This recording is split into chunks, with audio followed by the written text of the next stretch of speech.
오늘은 종려 주일입니다. 예수님께서는 공생의 마지막 한 주간의 사역을 위해 예루살렘에 입성하셨습니다. 이날은 명절 하루 전날이었습니다. 유월절과 무교절 명절을 맞아 예루살렘에 올라온 큰 무리가 예수님께서 예루살렘으로 올라오신다는 소식을 듣고 모여들었습니다.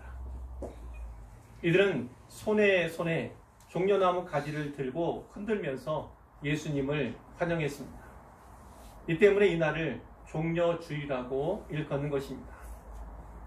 또 입과 입으로는 호산나 다윗의 자손이여 찬송하리로다 주의 이름으로 오시는 이여 곧 이스라엘의 왕이시여 가장 높은 곳에서 호산나 이렇게 외쳤습니다. 호산나는 여호와여 구하옵나니 이제 구원하소서라는 의미입니다. 예수님은 이날 어린 나귀를 타셨습니다. 구약성경 스가랴 9장 9절에 이런 메시아 예언이 있습니다. 보라 너의 왕이 나귀 새끼를 타고 오신다. 보라 너의 왕이 나귀 새끼를 타고 오신다. 예수님은 이 종려주일에 선지자가 오래전에 예언한 그 말씀을 성취하셨습니다. 예수님이 지금까지는 자기가 메시아라는 사실을 비밀에 붙이셨어요. 그러나 이 종려주일에 나귀를 타시고 예루살렘에 입성하심으로써 자신이 이스라엘의 왕으로 오신 메시아 그리스도이심을 만천하에 드러내셨습니다. 또한 말 대신에 나귀, 더구나 어린 나귀를 타심으로써 예수님이 평화의 왕, 겸손의 왕으로 오셨음을 나타내셨지요. 따라서 오늘 종려주일은 왕으로 오신 예수님을 기쁨으로 영접해야 하는 절기입니다. 어느 인생치고 구원이 필요치 않은 인생은 없지요. 예수님만이 구원자시기 때문에 이 말은 곧 예수님을 필요치 않은 인생은 아무도 없다 이런 말이기도 합니다. 그러므로 이 주일에 예수님을 나의 구주와 나의 왕으로 영접하는 이가 있다면 비할 바 없이 매우 뜻깊은 종려주일이 될 것입니다. 하지만 내일부터 곧 고난주간이 시작되기 때문에 오늘도 예수님의 순환과 예수님의 십자가의 죽음을 묵상하면서 정결하게 보내는 것이 좋겠지요. 여러분, 큰 무리, 수많은 사람들이 예수님의 예루살렘 입성을 이처럼 열렬히 열광적으로 환영한 이유가 무엇이겠습니까? 사실 사람들은 이때까지 예수님을 나사렛의 선지자 정도로 알았습니다. 그런데 예수님께서 하신 일이 너무나 대단한 거예요. 예수님은 줄인 자들을 위해서 칠병이어와 오병이어의 기적을 베푸셨습니다. 온갖 병자를 다 고쳐주셨어요. 귀신 들린 자들을 다 자유케 하셨습니다. 눈먼 자, 귀먹은 자, 말 못하는 자, 손 마른 자, 다리 저는 자, 그리고 날 때부터 걷지 못했던 자를 모두 온전하게 해주셨지요. 예수님은 찾아온 사람들을 그냥 돌려보내시는 법이 없으셨어요. 항상 불쌍히 여겨주셨고 그들의 모든 필요도 채워주셨습니다. 심지어는 죽은 지 나흘이나 되었던 그 나사로를 살리시기까지 하여 주셨지 않습니까? 사람들은 이 종려주일을 기점으로 해서 예수님에게서 메시아를 봅니다. 다윗의 자손, 주의 이름으로 오시는 이 이스라엘의 왕, 이와 같은 칭호들은 다 이들이 예수님에게서 메시아를 보고 메시아를 기대하고 있음을 잘 보여줍니다. 물론 이전에도 예수님을 다윗의 자손으로 불렀던 2명의 맹인이 있었습니다. 예수님이 행하시는 표적을 보면서 이런 다윗의 자손이 아니냐 이렇게 말했던 일단의 무리들도 없지 않았습니다.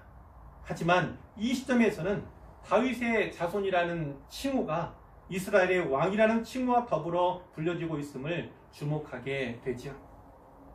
그런데 이 다윗의 자손이라는 말이 이스라엘 민족 중에서 메시아 대망 사상으로 구축이 되어 오는 가운데 승리의 메시아, 영광의 메시아라는 관념과 서로 얽히게 되었습니다.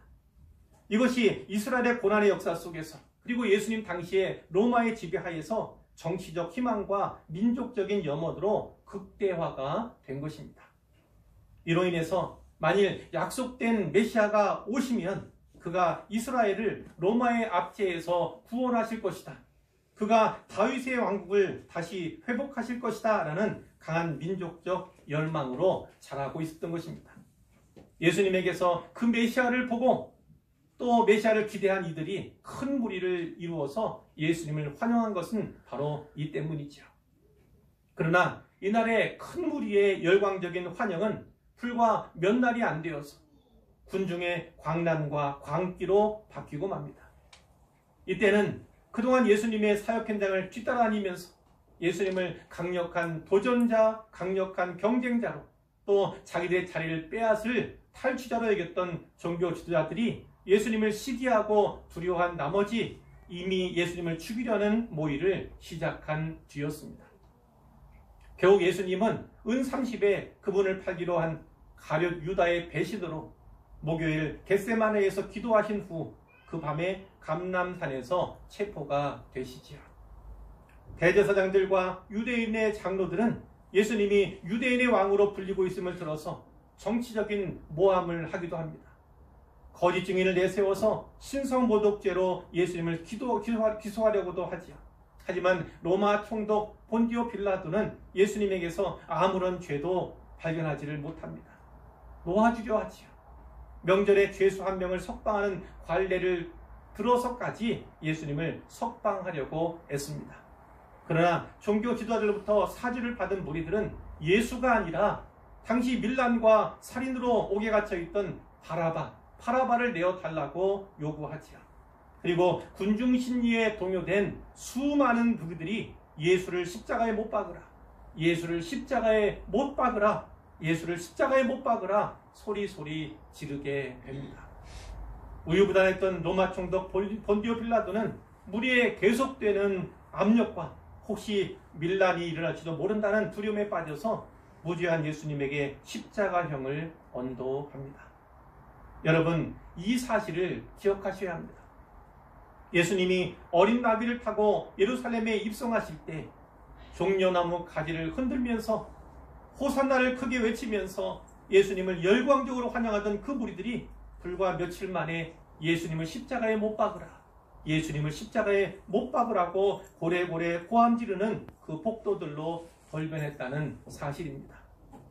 사람들은 이렇게 변할 수 있습니다. 돌변할 수 있습니다. 누군가의 악의적인 계획과 사주에 의해서 혹은 유언비어나 가짜 뉴스에 의해서 또는 무리의 선동과 군중 심리에 의해서 돌변할 수 있습니다. 그러나 그 무리들이 갑자기 돌변하게 된 데는 확실한 이유가 있죠. 예수님이 메시아, 예수님이 그리스도이심을 진짜로 확실히 믿지 않았다는 것입니다. 예수님을 그리스도로 믿는다는 건 예수님이 하나님의 특별한 계획 가운데 보내심을 받은 분이라는 사실을 인정하고 하나님의 섭리 가운데 하나님이 예비하신 때와 장소에서 하나님의 뜻을 확실히 이루어드릴 것을 받아들인다는 의미이기도 합니다. 때와 시기, 장소는 하나님이 결정하신다는 믿음이죠. 그리고 여기에는 당연히 하나님의 방법이 포함되어야 합니다. 그러나 이 무리들은 유월절과 무교절이라는 그 시간, 성전이 있는 예루살렘이라는 그 공간에 대해서는 지식적인 동의가 일부 있었을는지 모르지만 하나님의 뜻과 그분을 이루시기 위한, 그 뜻을 이루시기 위한 하나님의 방법에는 전혀 동의하지 않은 것입니다. 아니, 동의하지 않은 정도가 아니라 결정적으로 거부한 것이죠. 인생을 향한 하나님의 뜻이 무엇입니까? 요한복음 6장 40절에서 예수님은 이렇게 말씀하십니다. 내 아버지의 뜻은 아들을 보고 믿는 자마다 영생을 얻는 이것이니 마지막 날에 내가 이를 다시 살리리라. 우리를 향한 하나님의 뜻은 예수님을 하나님의 아들로 그리고 주와 그리스도로 믿어 우리가 영생을 얻는 것입니다. 마지막 날에 예수님의 살리심으로 인해서 다시 살아나는 것, 그것이 우리를 향한 하나님의 뜻입니다. 이 뜻을 꼭 믿으시기를 바라고 잘 받으시기를 부탁드립니다. 하나님은 호산나를 소리 높여 외치는, 여러분, 이 호산나가 어떤 뜻이라고 했습니까? 여호와여 구하옵나니 이제 구원하소서. 여호와여 구하옵나니 이제 구원하소서, 이 뜻입니다. 하나님은 큰 무리의 부르짖음과 이들의 간구에 즉시로 응답하셨어요. 불과 일주일 만에 전 인류를 위한, 그리고 그들을 위한 구원의 길을 내셨고 여셨습니다. 그러나 그 구원은 그들의 몫이 아니었죠. 예수를 십자가에 못 박으라 이렇게 외치는 그 무리를 하나님이 섭리 가운데 사용하셨을 뿐이지, 실상을 보자면 그들은 그리스도의 십자가를 거부한 것이기 때문입니다. 예수님을 십자가에 못 박는 일과 예수님의 십자가를 믿는 일은 전혀 다른 일이죠. 하나님의 방법은 이 무리의 생각과 기대와는 전혀 달랐습니다. 하나님은 하나님의 아들이 침뱉음에 모욕을 당하고 벌거벗기는 수치를 당하며 부끄러운 십자가에 달려서 모든 물과 모든 피를 쏟으시면서 죽는 방법을 택하셨습니다. 고린도전서 1장은 이렇게 말씀하죠. 유대인은 표적을 구하고 헬라인은 지혜를 찾으나 우리는 십자가에 못 박힌 그리스도를 전하니 유대인에게는 거리끼는 것이요 이방인에게는 미련한 것이로되 오직 부르심을 받은 자들에게는 유대인이나 헬라인이나 그리스도는 하나님의 능력이요 하나님의 지혜니라. 십자가의 도가 멸망하는 자들에게는 미련한 것이요 구원을 받는 우리에게는 하나님의 능력이라. 아멘. 사랑하는 성도 여러분, 십자가에 못 박힌 그리스도, 십자가에 못 박힌 그리스도야말로 하나님의 능력이요 하나님의 지혜임을 꼭 믿으시기를 바랍니다. 이것이 믿어진다면요, 우리 각자는, 우리 한 사람 한 사람은 하나님께로부터 부르심을 받은 자들이고요, 구원을 받은 자들임이 분명한 것입니다.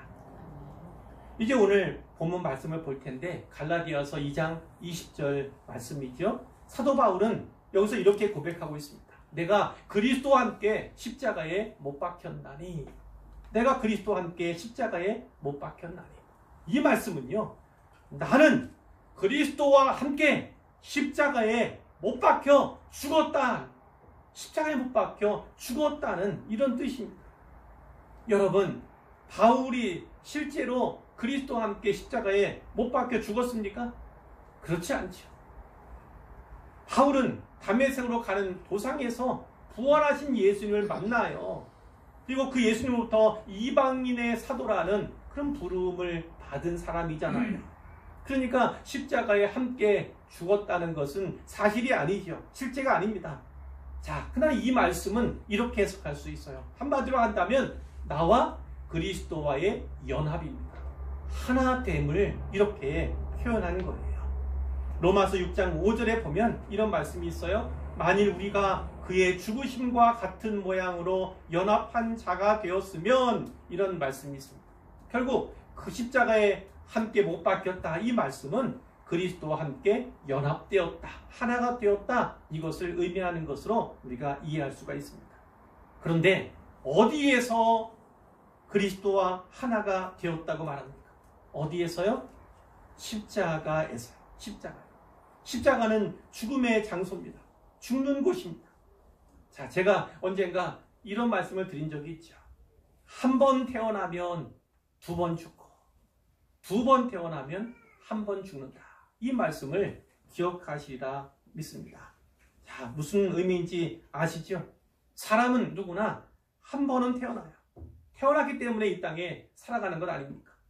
그러나 예수를 믿는 그리스도인에게는요, 두 번째 출생, 두 번째 태어남이 있다는 것입니다. 이것을 신학적 용어로 거듭남 이렇게 이야기하죠. 영어로는 born again 이렇게 이야기를 합니다. 때로는 위로부터 남, 혹은 하늘로부터 남, 하나님으로부터 남, 이렇게도 표현을 하는데 동일한 것입니다. 이렇게 거듭나게 되면 어떤 효과가 일어납니까? 첫 번째 죽음은요, 자연적인 죽음이에요. 이 땅에 온 사람은 누구나 죽을 수밖에 없잖아요. 한 번 죽는 것은 사람에게 정해진 것입니다. 그 첫 번째 죽음, 한 번의 죽음은 피할 수 없지만 두 번째 죽음, 이 두 번째 죽음은 우리가 죽었어요?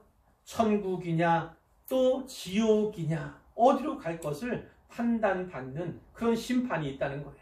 그러나 예수를 분명하게 믿는 그리스도인들이라면 그 두 번째 죽음은요, 면제된다는 거예요. 그 심판의 대상이 되지 않는다는 것입니다. 자, 여기까지는 잘 이해하셨으리라고 여겨집니다. 자, 그런데 거듭나기 위해서는요, 다시 태어나기 위해서는, born again 하기 위해서는요, 죽어야 한다는 거예요. 죽어야만 다시 태어날 수 있는 거예요. 이 죽음의 과정을요, 회심이라고 합니다. 회심이라고 해요. 그리고 이 회심은 회개라고도 얘기하는데요. 회개는 우리가 지금도 그리스도인으로 살아가면서도 날마다 하잖아요. 어떤 죄와 허물을 놓고도 계속 회개하지 않습니까? 이런 계속 반복적인 회개가 있는 반면에 단회적인 한 번의 참된 회개도 있다는 거예요. 그것이 바로 회심이라고 이야기할 수 있는 건데요. 자, 이런 거 기억나시죠? 저는 하나님 앞에서 영원히 죽을 수밖에 없는 죄인임을 자백합니다. 이제 저는 그리스도의 십자가의 공로로 말미암은 용서의 은혜를 받아들입니다. 예수님을 나의 구주, 나의 주님으로 영접하기 원합니다. 제 안에 들어오셔서 저를 다스려 주옵소서. 영접기도 기억나시잖아요. 그 영접기도 우리가 했을 텐데, 이렇게 고백이 우리에게 있었을 텐데요. 자, 진짜로 이러기 위해서는요, 죽어야만 한다는 거예요. 죽어야만 한다. 자, 성경은 특별히 세 가지에 대해서 죽어야 한다고 말씀을 해요. 첫 번째는 죄에 대하여 죽어야 한다. 죄에 대하여 죽어야 한다. 이렇게 말씀하죠. 자, 그 말은 이겁니다. 죄로 점철되고 또 죄의 유혹에 빠져 살았던, 그리고 죄와 밀접한 친밀한 관계를 맺어왔던 이제까지의 내 삶을 이제 돌이키겠습니다는 거예요. 내가 죄를 짓지 않고는 살 수 없는 인간이긴 하지만, 그러나 죄를 멀리하고 죄를 짓지 않고자 애쓰고 힘쓰겠습니다. 이런 의지가 있어야 한다는 것입니다. 로마서 6장 11절에 이런 말씀이 있어요. 이와 같이 너희도 너희 자신을 죄에 대하여는 죽은 자요, 그리스도 예수 안에서 하나님께 대하여는 살아있는 자로 여길지니라. 이렇게 말씀을 합니다. 그러니까 성도가 되었다는 건, 진짜 회심이 있다는 건요, 죄에 대해서는 죽은 자고 하나님께 대해서는 산 자, 이것이 바로 성도의 정체성이다. 이렇게 말씀해 주시는 것이죠. 자, 두 번째는 율법에 대하여 죽어야만 합니다. 우리 주님께서 십자가에서 죽으시면서 그로 말미암아 율법을 완전하게 이루셨어요. 성취하셨습니다. 사람은 불완전하잖아요. 그리스도인이 된 우리도 죄를 안 짓고 죄와 무관하게 살아갈 수 없지만, 자, 율법은 더 이상 우리의, 그리스도인 된 우리의 삶을 지배하지 못한다. 이런 의미예요. 자, 로마서 6장 14절에 보면 죄가 너희를 주장하지 못하리니 이는 너희가 법 아래에 있지 아니하고 은혜 아래에 있음이라. 이런 말씀이 있습니다. 우리는요, 율법 아래에 사는 존재가 아니에요. 그곳에서 옮겨져서 은혜 아래에 사는 자임을 꼭 믿으시기를 바랍니다. 이런 면에서 율법에 대하여 죽었다고 하는 거예요. 셋째로는요, 세상에 대하여 죽어야 합니다. 갈라디아서 6장 14절에 보면, 그러나 내게는 우리 주 예수 그리스도의 십자가 외에 결코 자랑할 것이 없으니 그리스도로 말미암아 세상이 나를 대하여 십자가에 못 박히고 내가 또한 세상에 대하여 그러하니라. 이런 사도 바울의 고백이 있습니다. 여기에 세상이 나를 대하여 십자가에 못 박혔다는 말이 있어요. 세상이 나를 대하여 십자가에 못 박혔다는 거예요. 자, 무슨 말씀입니까? 사도 바울이 빌립보서 3장에서도 그렇게 말씀했잖아요. 내가 예수 그리스도를 아는 지식만큼 고상한 것이 없음을 깨달았다는 거예요. 그래서 이제까지 구하던 것, 이제까지 유익하다고 가치 있다고 여겼던 모든 것을 다 해로 여길 뿐더러 또 배설물과 같이, 똥과 오줌과 같이 여긴다. 이런 고백이 있었지 않습니까? 자, 바로 그겁니다. 세상에 살아가면서 세상적인 명예, 세상적인 성공, 세상적인 부를 위해서 집착하고 죽어야 했던 가치 있게 보아왔던 그 모든 것들을 다 버려놓는다는 것입니다. 그러니까 세상이 나를 대하여 십자가에 못 박혀 나는 건 내가 세상을 십자가에 못 박았다는 거예요. 세상적인 관념, 세상적인 가치, 세상적인 생각들, 그런 행동들을 다 십자가에 못 박았다. 이런 의미예요. 그러니까 그리스도인, 회심한 그리스도인이라면 세상을 대하여도 죽어야 한다. 이렇게 말씀을 하는 것입니다. 그러나 만일 우리 안에 참된 회심이 분명하게 일어난 적이 있었다면 나는 이미 죄에 대하여, 율법에 대하여, 세상에 대하여 이미 죽은 것입니다. 그 죽음과 함께 거듭남의 생명이 우리에게 주어진 것이니까요. 자, 이것은 법정적인 선언이에요. 우리 주님께서, 우리 하나님이 우리 한 사람 한 사람에게 대해서 이런 선언을 하셨다는 거예요. 법정에서 선언하면 그것은 유효한 것이잖아요. 무시될 수 없는 거잖아요. 하나님께서 마치 법정적인 용어로 선포하신 것처럼 우리 한 사람 한 사람을 위해서 그 회심을 인정하시고 그리스도인이 된 것에 대해서 인쳐주셨다는 것을 분명하게 말씀해 주시는 거예요. 그러나 바울은 죽었지만 실제로 죽은 건 아니잖아요. 그가 살아있잖아요. 우리도 회심하여서 이 것들에 대해서, 죄에 대해서, 그리고 율법에 대해서, 또 세상에 대해서 죽은 것이 분명하지만 우리는 여전히 살아있잖아요. 자, 무슨 의미입니까? 사도 바울이 여기서 말하고자 하는 것은 무엇이냐면 우리의 옛사람이 죽었다는 것을 말하는 거예요. 우리의 옛사람이 죽은 거예요. 내 전부가 죽은 게 아니라 내 옛사람이 그리스도와 함께 십자가에 못 박혀 죽었다. 그것을 선포하는 것입니다. 로마서 6장 6절에 보면 우리가 알거니와 우리의 옛사람이 예수와 함께 십자가에 못 박힌 것은 죄의 몸이 죽어 다시는 우리가 죄에게 종노릇하지 아니하려 함이니 이는 죽은 자가 죄에서 벗어나 의롭다 하심을 얻었습니다. 이렇게 분명하게 말씀하고 있어요. 그리스도와 함께 십자가에 못 박힌 것은 옛사람입니다. 자, 이제 그 다음 문장을 살펴볼 텐데, 그런즉 이제는 내가 사는 것이 아니요 오직 내 안에 그리스도께서 사시는 것이라. 이렇게 말씀합니다. 그리스도와 완전한 연합, 완전한 하나됨이 이루어졌어요. 그렇다면 내 옛사람은요 이미 죽었습니다. 이제 지금 남아있는 건 새 사람뿐이에요. 새 사람. 고린도후서 5장 17절에 그런즉 누구든지 그리스도 안에 있으면 새로운 피조물이라 이전 것은 지나갔으니 보라 새 것이 되었도다. 이 말씀이 있어요. 우리는 새 것이 되었습니다. 새로운 피조물이 되었다는 거예요. 자, 그렇다면 우리 삶의 무게중심이 어디로 옮겨가야 되겠습니까? 내 자신이 아니라 나 중심적인, 자기 중심적인 생활이 아니라 그리스도 중심의 삶으로 무게가 옮겨져야 한다는 것을 분명하게 말씀하고 있는 것입니다. 자, 회심을 경험하고 그래서 예수 그리스도를 주와 그리스도로 하나님의 아들로 분명하게 모셔드린 영접한 사람들이라면요 확실해야 합니다. 우리의 옛사람은 죽었다. 나는 옛사람은 죽은 채로 살아남은 새 사람만 남은 그런 존재가 바로 나이다. 이렇게 알아야 하는 것입니다. 그래서 이제까지 내 중심, 자기 중심적인 삶을 살아왔다면 이제 그리스도 중심으로, 예수 중심으로 그 무게 중심을, 삶의 중심을 옮겨드리는 것, 그것이 우리 주님께 해드릴 마땅한 일이죠. 자, 그러면 이 땅에서의 삶을 어떻게 살아야 합니까? 자, 마지막 부분을 같이 읽어볼까요? 이제 내가 육체 가운데 사는 것은 나를 사랑하사 나를 위하여 자기 자신을 버리신 하나님의 아들을 믿는 믿음 안에서 사는 것이라. 아멘.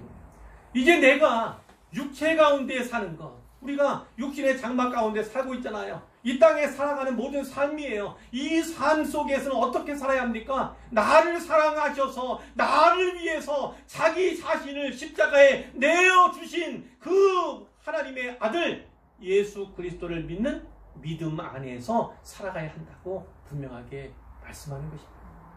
예수님을 믿는 믿음, 그 믿음에만에서 살아가는 것이 회심한 그리스도인으로 성별된 오늘 우리가 살아가는 길이고 방법이어야 한다, 이렇게 분명하게 말씀해 주시는 것입니다. 고린도후서 5장 17절에도 이런 말씀이 있죠. 그가 모든 사람을 대신하여 죽으심은 살아있는 자들로 하여금 다시는 그들 자신을 위하여 살지 않고 오직 그들을 대신하여 죽었다가 다시 살아나신 이 누굽니까? 예수 그리스도를 위하여 살게 하려 함이라, 이렇게 분명하게 말씀하고 있습니다. 그리스도와 함께 십자가에 못 박혀서 죽었어요.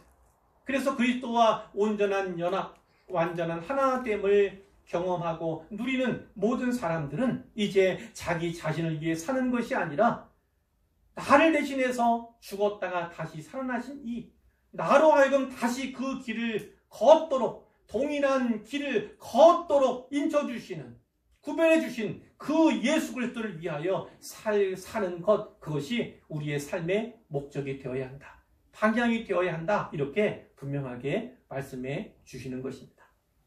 이제 말씀을 맺으려고 합니다. 몇 가지 결론을 사실은 더 준비했지만 다 생략하려고 해요. 다만 한 가지 살펴볼 건데요. 오늘 설교의 제목이 무엇입니까? 그리스도와 함께 십자가에 못 박혔다면, 그리스도와 함께 십자가에 못 박혔다면, 이런 제목이 있어요. 여러분은 그리스도와 함께 십자가에 못 박히셨습니까? 그리스도와 함께 십자가에 못 박히셨어요? 좋으신 분들은 혹여라도 내가 언제 예수님 만나본 적도 없고 십자가 현장에 있지도 않았는데 십자가를 어떻게 올라갈 수 있었을까, 이렇게 생각하실지 모르지만 분명히 말씀드렸어요. 이것은 우리가 예수님을 믿기로, 그분을 영접하기로 결단한 그 회심의 순간, 그것을 말한다고 말씀을 드렸어요. 그 회심, 그것이 온전하고 그것이 진실되다면 우리는 죽었다 살아난 존재입니다. 거듭난 존재입니다. 죄에 대해서, 그리고 율법에 대해서, 그리고 세상에 대해서 이미 죽은 자들이에요. 우리 하나님께서 법정적으로 선포해 주신 그 선언, 그 선언에 우리가 해당되고요, 그 은혜를 입은 자들이 바로 우리라는 것이죠. 그런 의미에서 그리스도와 함께 십자가에 못 박혔습니까? 이렇게 여쭤보는 거예요. 그러면 생각해 보세요. 만일 여러분이 십자가에 못 박혔다고 생각해 보십시오. 예수님께서 못 박힌 그 십자가 위에 내가 매달려 있다고 생각해 보십시오. 여러분은요, 뒤를 돌아볼 수 없습니다. 여러분이 볼 수 있는 건 앞과 옆뿐이에요. 뒤를 돌아볼 수 없습니다. 그러나 많은 그리스도인들이 다시 애굽을 돌아봅니다. 그리고 내가 잘 나갔던 그때를 바라봅니다.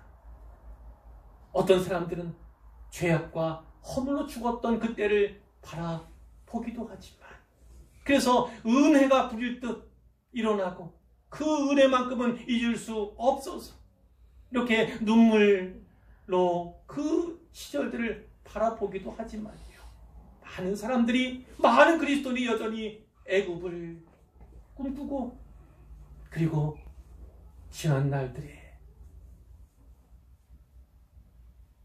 화려했던, 찬란했던 그 날을 오히려 꿈꿉니다. 여러분이 만일 십자가에 못 박히셨다면요, 여러분은 고통스러워해야 합니다. 고통스러워해야 돼요. 십자가에 못 박히는 일이 예사입니까? 이제는 저리게 되고요, 나중에는 무감각해지게 됩니다. 또 지나면 죽을 수밖에 없게 되는 것이죠. 예수 그리스도의 십자가의 고난을 우리가 함께 고통스러워 해야 됩니다. 그분이 왜 죽으셨는가? 왜 죽으셨는가? 그리고 가난한 자들과 줄인 자들과 애통하는 자들에 대해서 어떻게 하셨는가? 어떠한 말씀을 또 복을 선포하셨는가? 이것을 생각할 필요가 있어요. 여러 가지로 함께 고통하는 그 시간들을 보내야 합니다.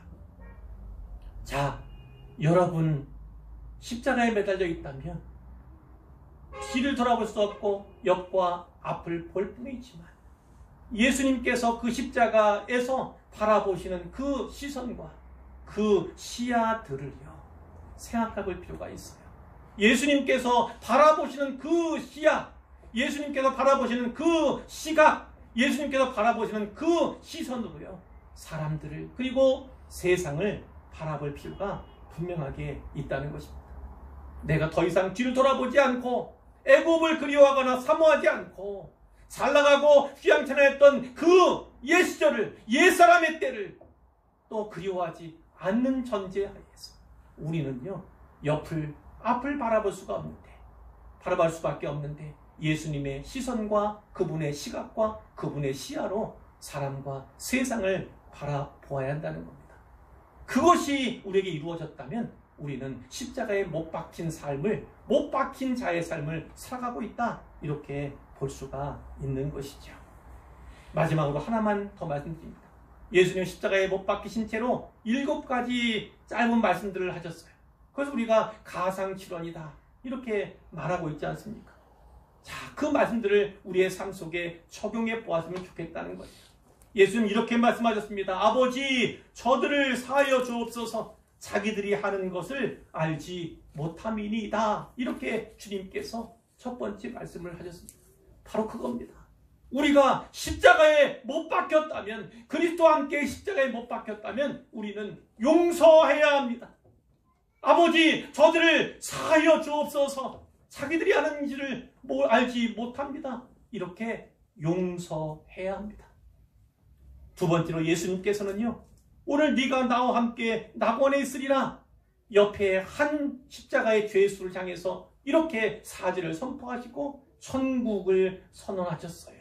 그가 천국에 들어갈 것을 이렇게 약속해 주셨습니다.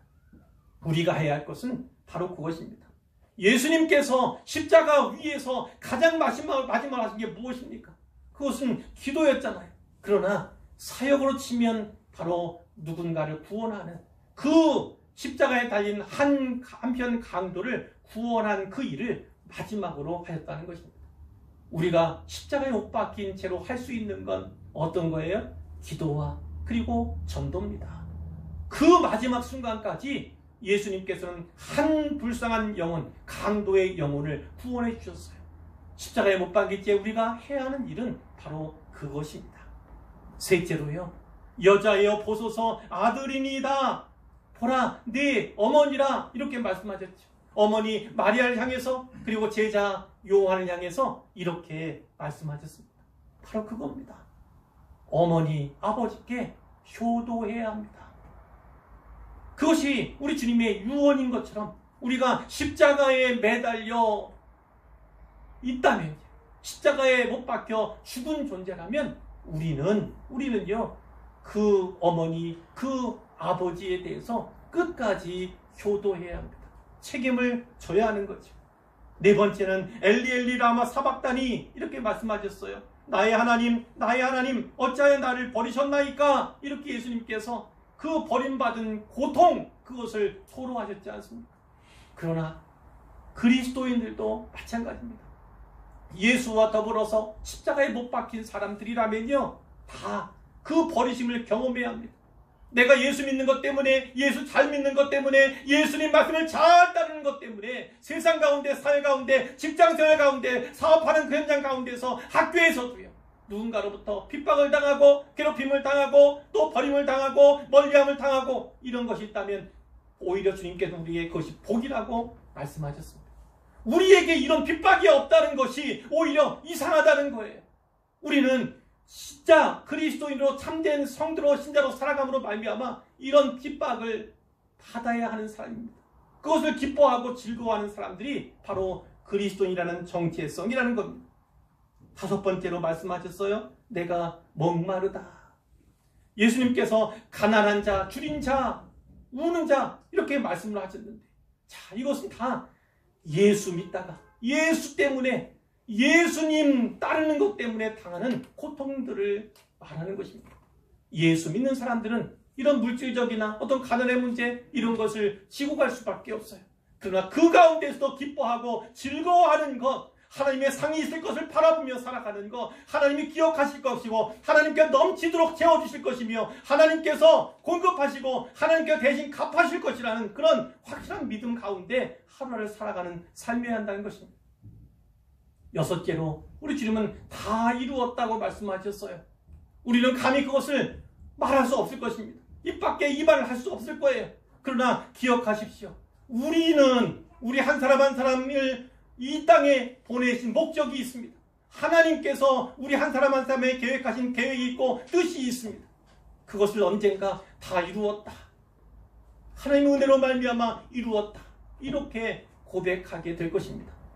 그러나 충성되게 살고 성실하게 살지 않으면 결코 이 고백은 누구의 입에서도 나올 수가 없겠지요. 이제 마지막으로 7번째 말씀입니다. 아버지, 내 영혼을 아버지 손에 부탁하나이다. 예수님께서 마지막으로 이 말씀을 하셨어요. 결국 십자가에 그리스도와 함께 달려서 못 박히고 죽은 자들은 그 영혼을 하나님 아버지의 손에 의탁할 수밖에 없는 존재입니다. 이 땅에서의 삶은 끝나지만, 이 땅에서의 삶은 곧 끝이지만, 그러나 곧바로 내세가 열리고 이제 영원한 삶으로 들어가게 될 것을, 거기에서 우리 하나님과 함께 이제 기쁘고 즐거운 삶만을 누리게 될 것을 바라보는 믿음이 있어야 가능한 것이지요. 그리스도와 함께 십자가에 못 박히셨다면 소망이 있습니다. 왜냐고요? 그렇게 죽은 사람들은 예수님의 부활처럼 함께 부활하게 될 것이기 때문입니다. 그러나 우리가 여기서 해야 할 일은 내가 그리스도와 함께 십자가에 못 박혔다는 그 사실을 늘 기억하면서 또 자기 마음에 계속 새기면서 십자가에 못 박힌 자처럼 살아가는 것입니다. 오직 하나님의 영광을 위해서 살아가고요. 우리의 생각과 우리의 마음과 우리의 말과 우리의 삶을요, 오직 믿음으로 채워나가는 것, 그것이 그리스도와 함께 십자가에 못 박힌 자로서 살아가는 합당한 모습임을 꼭 기억하시고 바로 그 길을 따라 걸어가시기를 우리 주님의 이름으로 축복합니다. 네.